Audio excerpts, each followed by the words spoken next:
Tony, congratulations.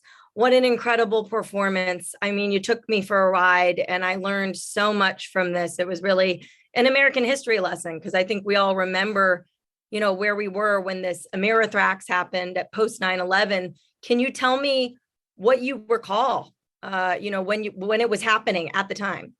Yeah, I remember it vividly. I mean, I live just outside of New York City, so we were still in shock from the 9/11 attacks, and a number of people in my community we lost at the World Trade Center, and then 3 weeks later, these anthrax letters came out, and it was terrifying.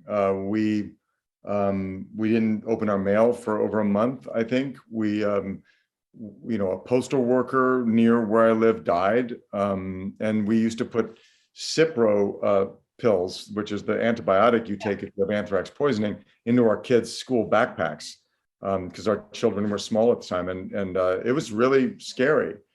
But then, with the invasion of Afghanistan and Iraq, and the fact that the immediate threat of anthrax seemed to dissipate, people just kind of forgot about it because there was so much else going on in the world. Yeah. And so I knew nothing about this really complex, crazy investigation that took 6 or 7 years to get to the bottom of, and I didn't know who Bruce Ivins was at all, the character that I played. It was an incredible merry-go-round, and I want to know because it's a really complex character, Dr. Ivins, right? He is equal parts scientific genius, psychologically unstable, on these antipsychotics. So what was it like stepping into the shoes of this man? It was complicated. It was hard. It was very, very interesting.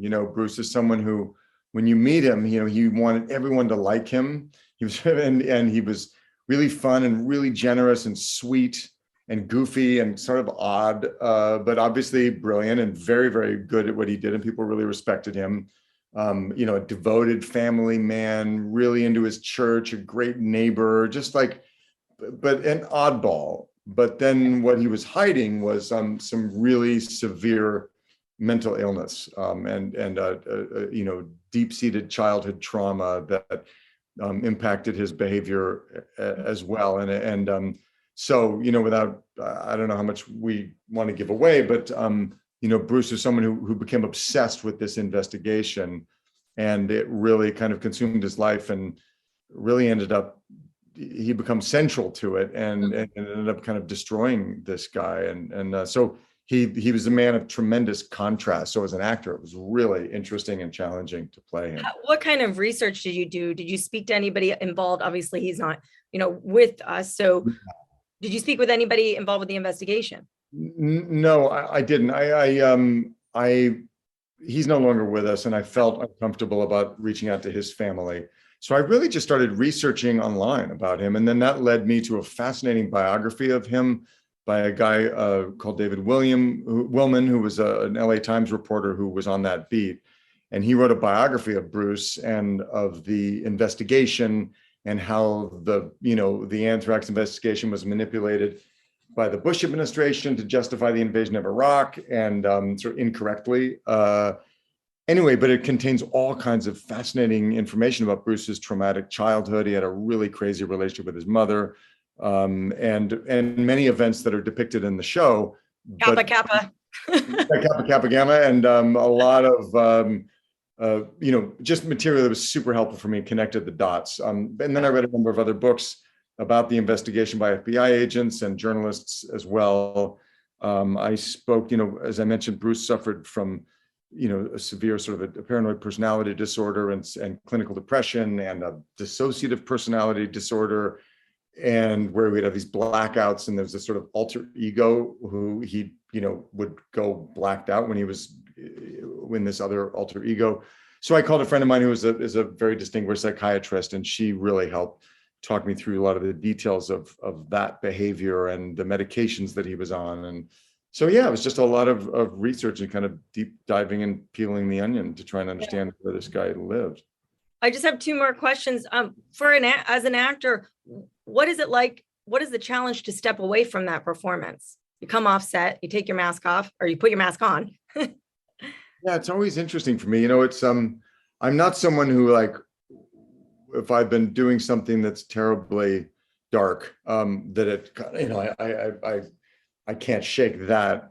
It more as if you really have thrown yourself into something, you're just like tired. Like Yeah. you just need to go like lay down or have Take a a drink nap. or shake it off. Yeah. It's not so much, even if I've done something that's terribly emotional, it's like, leave that on the set. But yeah, you kind of need a nap or certainly a drink. Right. Yeah, I bet. And then one last question is that obviously this is an American history lesson for people, and it's very much a mirror and a reflection of the fear and panic that we've dealt with COVID-19, media versus science versus government. What do you want audiences to take away from this? Well, just what you said, we're living through a time where we're repeating the same behaviors as a society that happened, frankly, on a smaller scale with this anthrax investigation, but definitely as a result of 9/11, and where people were panic stricken. They wanted immediate answers, and they wanted to know who was to blame, and all kinds of misinformation was circulated. Government responded to that pressure by going down some roads that were false and became political, and science and data were distorted, to accommodate certain agendas, and lives were destroyed because of it. And, and